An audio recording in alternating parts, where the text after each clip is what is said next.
I want you to just, picture a scenario. It's 3 in the morning. You're in London, maybe Manchester, doesn't matter. You wake up and your throat feels like you've swallowed glass. Your head is pounding. You are, without a doubt, sick. Now, being sick is bad enough in your own bed, in your own country, but being sick in a foreign country, that is a whole different level of awful. It really is. It taps into this really primal vulnerability. You're miles from home, you don't know the system, and suddenly you have to navigate this huge bureaucracy, maybe in a second language, just to feel better. Exactly, and the stakes just feel so high, which is why I am genuinely excited for this deep dive. We're looking at a guide from Everyday English that's all about navigating the doctor's office in the UK. But looking at your notes, I get the feeling this is more than just a vocab list. Oh, absolutely not. I mean, if you just memorize the word for antibiotics, you're completely missing the point. This guide is really a cultural roadmap. It's about how to operate inside the British National Health Service, the NHS. So the goal then is to take you, the listener, from being that terrified patient who's afraid to even pick up the phone to someone who can confidently, get the appointment you need. That is the mission. We have to bridge that gap between I'm in pain and here's the help you need. Okay, so here's the plan. We are going to unpack the NHS, how it works, and what is and isn't actually free. We'll look at the specific grammar that helps doctors figure out what's wrong with you faster. And we're going to cover the magic numbers so you don't call an ambulance for a paper cut. Which, happens more than you'd think. I can believe it. So let's start there. The context. The NHS. For an outsider, this is this massive, almost mythical thing. The guide spends a lot of time just defining it. It does, and for a very good reason. Yeah. The NHS, the National Health Service, is, well, it's a cornerstone of British society. It was founded back in 1948 with this core idea that healthcare should be a right, not something you have to buy. And the phrase the guide keeps using is free at the point of use. Let's dig into that. Because if you're coming from a system like the one in the US, that sounds a little suspicious. It sounds like there's a catch, right? But it means what it says. You walk into a doctor's office or an A&E, that's accident and emergency. And there's no billing department waiting for you. There's no credit card machine. You get treated and you leave. So wait, a tourist breaks their leg in the middle of London, they go to the hospital, get a cast, and just walk out. Generally, yeah. Emergency care is free for everyone, doesn't matter your residency status. However, and the guide is very clear on this, free does have its limits. It doesn't mean absolutely everything is free. Right, this is where people can get caught out. So where do the surprise costs come from? Well, first, if you're moving to the UK on a visa, you've probably already paid a healthcare surcharge. So that's your contribution. But day-to-day, prescriptions. In England, you pay a flat fee per item. It's around £9 or £10, unless you're exempt. Dental care is also subsidized, but it's rarely 100% free. And eye tests, you usually have to pay for those. Okay, so don't expect free designer glasses just because you're in the UK. Exactly. But seeing the doctor, that initial consultation, that's the sacred part.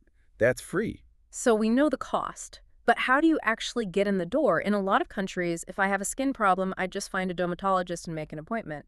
The guide says that's not how it works there. No, and if you try that, you'll just hit a brick wall. Yeah. The UK system is all built around the GP, the general practitioner. They are the gatekeepers. Gatekeepers, that sounds a little intimidating. It can feel that way. Yeah. But basically, the GP is your family doctor. They handle everything from the flu to mental health referrals. You can't see a specialist, a cardiologist, a dermatologist, anyone without getting a referral from your GP first. They manage the flow. So you have to convince the GP that your problem is serious enough for a specialist. You do. And you can't just walk into any GP's office. You have to register with them. This is a huge, huge point in the source material. You have to be on their list of patients. And that brings us to our first bit of practical language. You've just moved to a new flat. You find the local doctor's office, which, by the way, is called surgery. Yeah, confusing, I know. In America, surgery is where they cut you open. In the UK, the surgery is just the building, the doctor's clinic. Got it.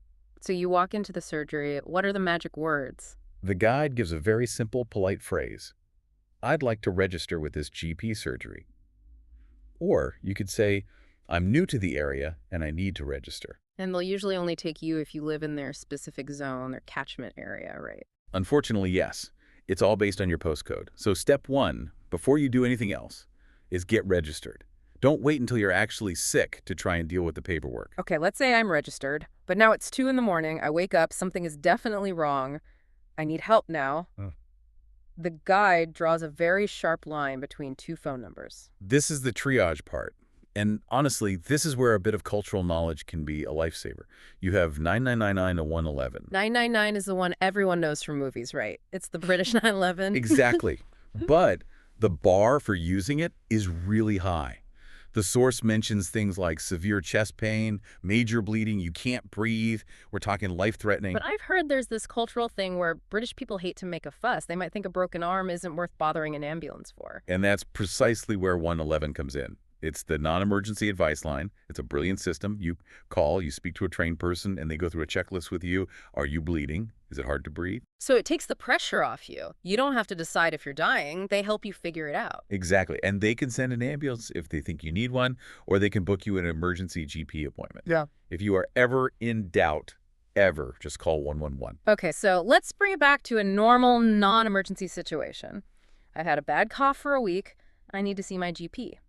I call the receptionist. Now, I've heard getting an appointment can be competitive. Ah, the 8 a.m. rush. Yeah. Yes, you often have to call right at 8 a.m. to get a same-day slot. The guide gives us the polite script for this. I'd like to book an appointment with the doctor, or I need to see a GP, please.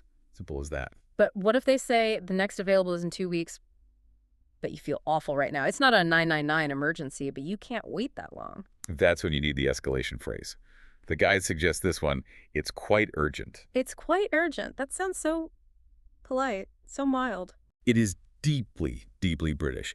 In American English, urgent means sirens. In British English, it's quite urgent, is a very clear signal to the receptionist. It means this isn't a routine checkup.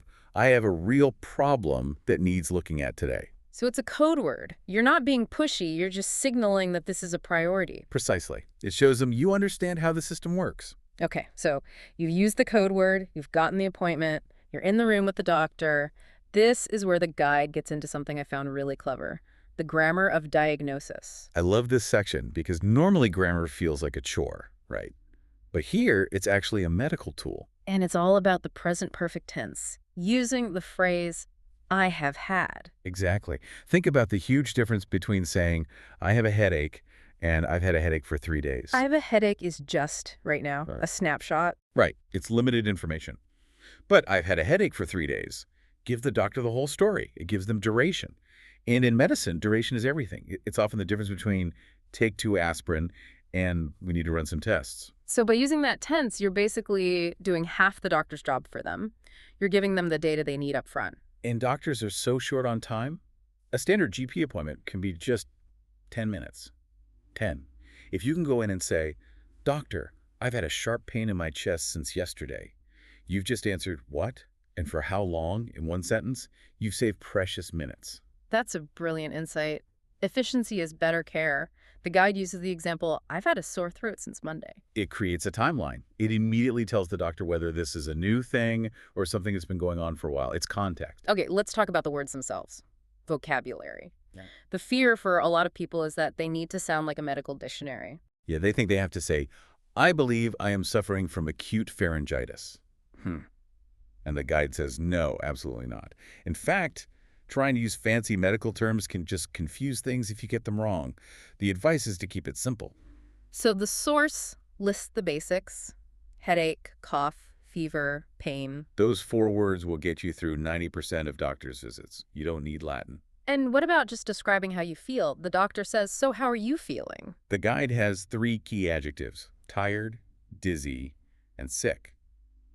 And we need to pause on sick. Right, the classic translation trap. In American English, I'm sick just means I'm ill. In the UK, if you say I feel sick, it specifically means you feel nauseous, like you're going to vomit. That is a critical difference. You don't want the doctor handing you a bucket when you just have a cold. Exactly. If you just mean you're generally unwell, you'd say I feel unwell or I don't feel well. Sick points directly to your stomach. And what if you don't know the word for a body part? You just point. You just point. The guide says this is universal. It hurts here. It hurts here. Can't go wrong with that. And you combine that with describing the pain. Instead of the 1 to 10 scale, which is so subjective, the guide suggests using words. It's mild. It's quite painful. It's severe. I want to go back to that British understatement thing again. I've heard jokes about someone coming in with a serious injury and saying, oh, it's just a bit of a bother. That is a real thing. If you downplay your pain too much to be polite, the doctor might not take it as seriously. So you have to be honest, but you also don't want to be overly dramatic. So what's the middle ground? Well, it's quite painful. That's a good one. But my favorite tip from the source is to describe the impact of the pain. For example, it's keeping me awake at night. Hmm. Doctors take Okay. that very seriously. If something is disrupting your sleep, it's clinically significant. It's keeping me awake. That's such a useful, practical phrase. It's way better than trying to guess a number. It tells the doctor your quality of life is being affected. Okay, so we've got the system, the grammar, the words, but there's another layer to all this, isn't there? The soft skills, the feel of the whole interaction. Yeah, the user interface, if you will. And British culture puts a huge emphasis on politeness, even when you're stressed or in pain. The guide recommends phrases like, could you help me, please? It just sets a cooperative tone. You're not making a demand, you're asking for help. And remember, NHS staff are often incredibly busy and overworked. A bit of politeness really does go a long way. But here's the other side of that. You're polite, you say your piece, the doctor explains what's wrong. But they speak really fast, or they have a thick accent you're not used to, and you realize you have no idea what they just said. The nod and smile trap. It's so dangerous. You leave the office and you can't remember if you're supposed to take the blue pill or the red one. So the guide gives us a safety net phrase for this. Sorry, could you explain that again? Sorry, could you explain that again? It sounds so simple, but it takes real courage to say it. It feels like you're admitting you failed. But the advice is to swallow your pride. This is about your health. It's a safety check. And the guide also says you shouldn't feel embarrassed because, well, the staff are used to it. They absolutely are. The NHS has one of the most diverse workforces on the planet, treating one of the most diverse populations. You are not the first non-native English speaker that doctor has seen today, probably not even in the last hour. They expect you to have questions. They'd much rather you ask. A doctor would prefer to explain something twice than have you take the wrong dose and end up back in their office or worse, in the hospital. It's about being a responsible patient. That's it exactly. You're taking an active role in your own care by making sure you understand. Now, sometimes the problem isn't about language, it's just technical. The system breaks. Right. Real world problems. The source has scripts for that too. There's a problem with my appointment. My card isn't working. Or my favorite, the very honest, I don't understand this text message. Which happens constantly. Those automated texts from the NHS can be so confusing. Just being able to go to the receptionist and say, I'm sorry, I don't understand this, it cuts through all the confusion. So if we pull back, this guide isn't really just about learning English. It's about resilience. It's about having a toolkit so that when something goes wrong, you don't just panic and freeze. It completely removes that paralysis. Yeah. The goal isn't to be fluent. The goal is to be functional. You need to solve the immediate problem, not write an essay about it. I love that. Functional, not fluent. Okay, let's recap the survival kit we put together. All right, checklist. Number 1, the system. You have to register with a GP surgery before you get sick. That's your way in. Second, the numbers. 999 is for a life-threatening emergency. 111 is for when you need urgent advice, but you're not dying. If you're not sure, always call 111. Third, the grammar hack. Use the present perfect. I have had this pain since yesterday. Duration is key. Fourth, the vocabulary. Keep it simple. I feel dizzy. It hurts here. And remember, I feel sick means you feel nauseous. And finally, the most important rule of all. Ask for help. Sorry, could you explain that again?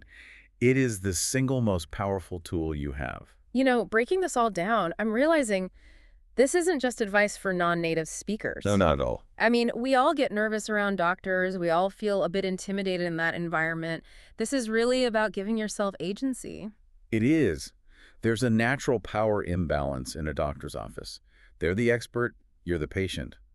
By understanding the system and knowing how to communicate effectively, you're leveling that playing field.